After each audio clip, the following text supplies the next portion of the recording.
This police officer was on duty when he noticed a red car with suspicious behavior, so he signaled for the car to stop for inspection. Inside the car were a man and a woman, and the woman appeared to be under the influence of drugs. However, it seemed that the couple was not cooperative with the traffic police in conducting a breathalyzer test for alcohol. Instead, the officer noticed a ring on the man's thumb glowing brightly. At the same time, the man's eyes turned red, resembling a bloodthirsty demon. He stepped on the gas pedal forcefully, ignoring the police officer who was trying to hold onto the car. The car sped away, dragging a person outside. Not only that, but the man also continuously flicked his cigarette at the officer's face, trying to force him to let go. Unable to bear the constant burns, the officer had to release his grip and fell onto the road. At that speed, falling onto the road resulted in serious injuries. He was the father of Yong-Hu, a well-behaved child who lived with his father. His mother had passed away early, so there were only the two of them in the house, living in harmony. Yong-Hu's father was an amazing dad who devoted all his love to take care of him, desiring to provide him with a life full of love and happiness. Every week, he took Yong-Hu to church, taught him about faith in God, and hoped that this faith would help him overcome life's challenges. He was also a dedicated traffic police officer. Due to the nature of his job, he often had to go out at night, leaving Yong-Hu alone at home. He was immediately taken to the hospital. Upon hearing the news, Yong-Hu and his grandmother rushed to the hospital to find his father. Yong-Hu stood outside, seeing his critically injured father lying there, struggling to breathe. Beside him, his grandmother was crying bitterly, deeply distressed. At this moment, only a miracle could save Yong-Hu's father. Because Yong-Hu had been diligently attending church with his father and had been taught that sincere prayer would be answered by God, he ran through the night to get to the church, hoping to pray sincerely so that God would help his father recover. While Yong-Hu was sitting, praying with folded hands, a pastor came and told him that if he prayed sincerely to God, he would answer his prayer, and his father would soon wake up. Yong-Hu believed this wholeheartedly and prayed with all his heart for his father. Unfortunately, due to the severity of his injuries, his father passed away that very night. At the break of dawn, while Yong-Hu was asleep, his father woke him up. Knowing that his son would face a difficult and challenging life without him, he gave him a lot of advice and guidance. As their time together came to an end, father and son touched hands one last time. Suddenly, their hands started glowing, and Yong-Hu's father disappeared. It seemed like he realized that it was the last time he would see his father's spirit. Yong-Hu burst into tears. His father's funeral was held the very next day, and there were many former colleagues and relatives who came to offer their condolences at the funeral home. Yong-Hu was in deep pain at this moment. The pastor who had been with him the previous night also came to pay his respects to Yong-Hu's father. Upon seeing the pastor, Yong-Hu became angry and rushed forward, grabbing the cross from the altar and throwing it at the pastor's face. He cried out, questioning why he had prayed so sincerely to God, hoping his father would wake up. The pastor had also said that if he prayed sincerely, God would answer his prayer. So why did his father leave him forever? Why didn't God respond to his prayers? In his extreme anguish, Yong-Hu could only scream and cry. 20 years had passed, and Yong-Hu had grown into a mature and seasoned individual, albeit with a faded memory. From a crying child, he had become a professional boxer. Today was the day of a major fight for him, against an American boxer. Yong-Hu was now known as the Angel of Death, because he had never lost a single match in his career. Achieving this undefeated status showed how much effort he had put into training to reach where he was today. As the fight began, Yong-Hu noticed a tattoo of Jesus on his opponent's body. Upon seeing it, his mind went blank, and his eyes turned red, echoing a voice urging him to seek revenge for his father. Our protagonist hadn't yet figured out what was happening to him, but he quickly regained his composure. Although the fight had just begun, Yong-Hu swiftly identified his opponent's weaknesses. He delivered a powerful punch to the American boxer's face, causing him to fall to the mat. Yong-Hu then took control of the fight, showering his opponent with a series of well-placed punches. With no referee intervening, there was a high likelihood that the American boxer would end up knocked out right there in the ring. After this victory, while Yong-Hu was resting, he had a dream in which he saw his father. His father led him to his own grave. On top of the casket was a framed photo of his father and a cross. Out of anger, Yong-Hu rushed to grab the cross and threw it away. Strangely, the cross stuck firmly to his hand, and he couldn't let it go. Suddenly, the cross in his hand burst into flames, and an eerie fire burned brightly on Yong-Hu's hand. At the same time, a black smoke emanated from within him, resembling the exorcism scenes from some supernatural movies. Yong-Hu woke up startled, thinking it was just a dream, but to his surprise, his hand bore the burn marks from that dream. The day after, Yong-Hu immediately went for a medical checkup to examine the wound on the palm of his hand. From that point on, on, strange occurrences started happening one after another. While Yong-Hu was asleep, a terrifying dark shadow seemed to want to engulf him, making it extremely hard for him to breathe. Suddenly, blood began to flow from the wound in his palm. Because of this, he had to visit the hospital again to check the mysterious wound. These incidents were becoming more frequent and were greatly affecting his training routine. His assistant suggested that he meet his assistant's niece, who had experienced something similar. She had also gone to the hospital without finding a medical explanation, so her family had sought the help of a spiritual medium. Initially, Yong-Hu didn't believe in the supernatural because he had abandoned his faith on the day his father passed away. However, the strange occurrences escalated, and he agreed to meet the niece of his assistant. Upon arriving at her place, he found the young girl sitting in a room surrounded by talismans. Despite being blind, she could still sense many spirits attached to Yong-Hu. Although he was skeptical, the things the girl told him made sense because he constantly heard strange voices in his ears. The girl explained that the cause of this was the darkness in Yong-Hu's heart, which attracted many lost souls to him. She also detected that Yong-Hu was carrying a ring with a lot of positive energy, which was indeed his father's relic left behind after his passing. Seeing the wound on his hand, the girl dipped rice grains into a bowl and, using a ritual stick, shook them vigorously. The rice grains gradually arranged themselves into the shape of a cross. According to the girl, there was a large cross near Yong-Hu's home. If he went there, someone could help him. As he arrived at the location, a flock of crows suddenly descended, seemingly about to attack him. Terrified, Yong-Hu quickly sought refuge inside his car to assess the situation. There was a young minister reading from the Bible, and nearby, there was an older minister, who appeared to be the younger minister's mentor. The two of them were performing an exorcism on a demon-possessed man who was bound to a chair. They were reciting prayers and making gestures. As they continued, the possessed man grew increasingly agitated. His eyes turned red, and his muscles tensed. Suddenly, he managed to break free from his restraints and lunged at the older minister, choking him. In a desperate bid for survival, the older minister used his own ring to press against the demon's forehead, momentarily repelling him. However, the possessed man shifted his focus to the younger minister, grabbing him and spraying a dark, viscous substance onto his face. In a moment of terror, the young minister fled, leaving his shoes behind. The demon then turned back to the older minister, choking him nearly to death. Despite the imminent danger, the older minister clung to his faith, continuing to recite prayers and call upon God for help. At this critical moment, Yong-Hu unexpectedly arrived, saving the older minister's life. Yong-Hu, a skilled boxer, was not one to back down from any opponent, even a demon. He fought fearlessly against the possessed man, matching him punch for punch. Whenever the demon attempted to leap at him, Yong-Hu would grab hold of him and bring him back down. In a twist of fate, when Yong-Hu accidentally used his injured hand to grab the demon's face, the hand's wound caused the demon to burn and recoil. Seizing the opportunity, the older minister sprinkled holy water on the demon's face, successfully exorcising it from the man's body. Afterward, Yong-Hu inquired about the wound on his hand. The minister explained that it was a mark of Christ when he was nailed to the cross. He told Yong-Hu that this was a blessing from God. However, Yong-Hu, still bitter about his father's fate, questioned why God would grant him such a blessing, instead of saving his father. Inside Yong-Hu, the voices of the demons urged him to quickly kill the minister, but the minister noticed something amiss and began reciting scripture. In a miraculous turn of events, after the minister recited the scripture, Yong-Hu's headache disappeared. It seemed that the demons within him were repelled by the scripture. The minister offered to visit Yong-Hu's home to assess the situation further. Once inside Yong-Hu's room, the minister recited more scripture and left a cross necklace behind a picture of Yong-Hu and his father. Satisfied with his work, the minister returned outside, where he met the young man who had fled earlier. The young man expressed his fear and desire to quit his job. The minister gave him a handkerchief with an embroidered cross and agreed to let him resign. In another place, a young man in a supercar just got off, his smart clothes giving off the smell of someone with money. Looking at the ring on his hand, you know that he is the one who harmed Yong-Hu's father. His name is Jishin, he is the owner of this shop 3. He was meeting with a gangster to discuss business. This gangster said he would send someone to destroy this restaurant if he did not share the amount of money as agreed. After meeting the gangster, Jishin secretly went down to the secret basement of shop 3, then put on a dark-looking shirt. You can see a heart sitting on the table and a devil's symbol right in front of it. He cut himself, took his blood and dripped it into the other heart and began performing the ritual. He begged Kai-Du that he wanted to win his enemy's heart, and immediately the heart on the table suddenly started beating again. It turned out that it was linked to the gangster's heart from earlier. As soon as Jishin stabbed that heart with a knife, the gangster here also fell down writhing in pain and went to see his grandparents. As soon as she sacrificed that heart to the devil, Jishin received his favor. The gray hair on his head gradually disappeared, and the wound on his hand also automatically healed. So this is the reason why even though 20 years have passed, Jishin still hasn't aged compared to the time he murdered Yong-Hu's father.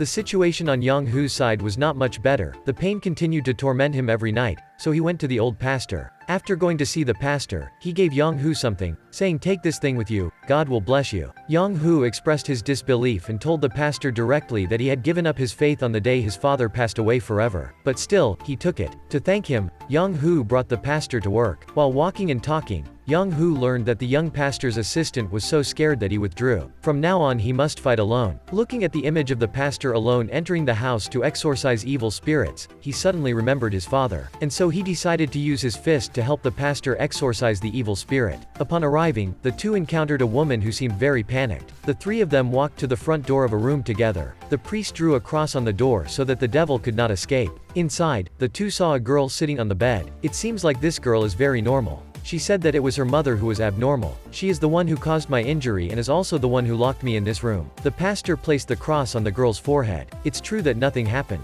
Or is this girl really not possessed by a demon? But the pastor didn't seem to believe it, so he told Yong-Hu to jump on the bed and press the girl down. The pastor poured holy water into her mouth, and sure enough, the girl's body immediately reacted and continuously spurted blood. Immediately after that, she used her superpower to strangle the pastor from afar, and threw him some distance away. When Yong-Hu used his strength to control the girl, he was also pushed up and pressed against the ceiling. Unexpectedly, this kneeler saw Yong-Hu's past. It began to erode into his painful past, driving him crazy. He frantically strangled it to death. Luckily, a pastor stopped him. After regaining his composure, Yong-Hu used his special hand to place it on the girl's head. His hand immediately seemed to burn the demon inside her. Next, the priest poured holy water on it to heal her. Increased strength successfully destroyed the demon inside this poor girl. This development immediately alarmed Jishin because the demon that Yong-Hu and the pastor had just exorcised was one of his henchmen. After their conversation, Yong-Hu learned that the pastor's purpose was to find Jishin because he specialized in collecting the souls and bodies of the deceased to offer them as sacrifices to demons in exchange for power and immortality.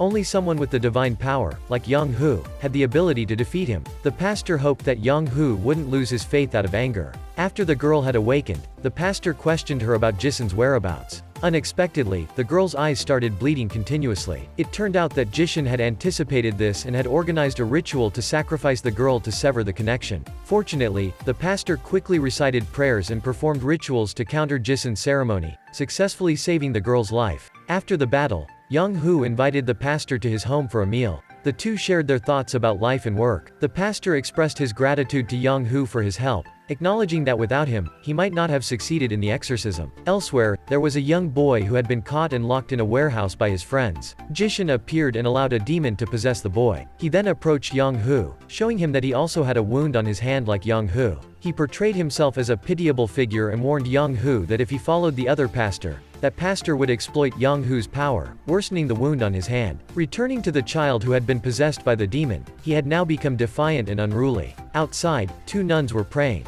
Upon receiving news of this situation, the pastor called Yong-Hu to ask for his help in performing an exorcism for the unfortunate boy. However, Yong-Hu was shaken by Jishin and didn't answer his phone. Unable to reach Yong-Hu, the pastor had no choice but to go to the location of the possessed child alone. Yong-Hu, on his end, was meeting with the tournament organizer to discuss the upcoming competition in China. Meanwhile, when the pastor arrived at the location, he used his ring to press it against the boy's face. After a while, the boy passed out. Sometime later, the demon inside the boy suddenly came back to life once more. It turned out there were more than one demon possessing this child. As for Yong-Hu, when the waitress brought him a glass of water, he noticed the crucifix necklace she was wearing, which raised concerns about the pastor's safety. He immediately left the meeting and rushed to the pastor's location. The pastor was struggling to exorcise one demon at a time from the possessed child and was visibly exhausted. When dealing with the third demon, he was completely drained and was attacked by that demon. It relentlessly assaulted the pastor. Fortunately, a nun intervened using her holy cross to protect him. However, the demon pretended to flee but suddenly jumped down, choking the nun. Fortunately, Yong-Hu arrived just in time to rescue her. He used his divine hand to press on the demon's head, combined with holy water, successfully banishing all the demons that had possessed the boy. It was indeed a suspenseful and breathtaking moment. On the way to drive the pastor home, Yong-Hu spoke to him. That Yong-Hu was no longer upset at the sight of the cross but felt very differently about it. But unfortunately that night, Jishin performed a ritual to summon a hellhound to tear that boy apart. After sacrificing the boy's soul to the devil, he received a fang. Upon receiving this news, Yong-Hu and the pastor immediately went to the morgue to find out the story. While the pastor was praying for the boy, the morgue lights suddenly flickered continuously. With many years of experience watching horror movies, I can be sure that this is an unfortunate omen. Under that flashing light, Jishin was sitting waiting for the two to arrive. Angry, Yong-Hu immediately chased him out of the room, leaving only the pastor behind with the boy's body. Suddenly, the corpse moved and screamed for help. The pastor opened the body bag and saw the boy resurrected with a wound in his neck. The boy told the pastor that he was in pain and scared. "Please pray for the pastor to hug me." After hugging the boy, Jishin appeared from nowhere behind him, used the steel teeth he had just received to stab the pastor's back. While chasing Jishin, I felt something wasn't right. Yong-Hu immediately returned to the pastor's place. When he arrived, Yong-Hu saw Jishin placing his fang on the pastor's neck. He forced him to give up his powers. "By raising your hand and reciting the mantra of denying God and God. If so, then Yong-Hu will lose his godly power and no one can defeat Jishin anymore." But the pastor would rather die than let him do that, so he used force to stab his fang into his neck.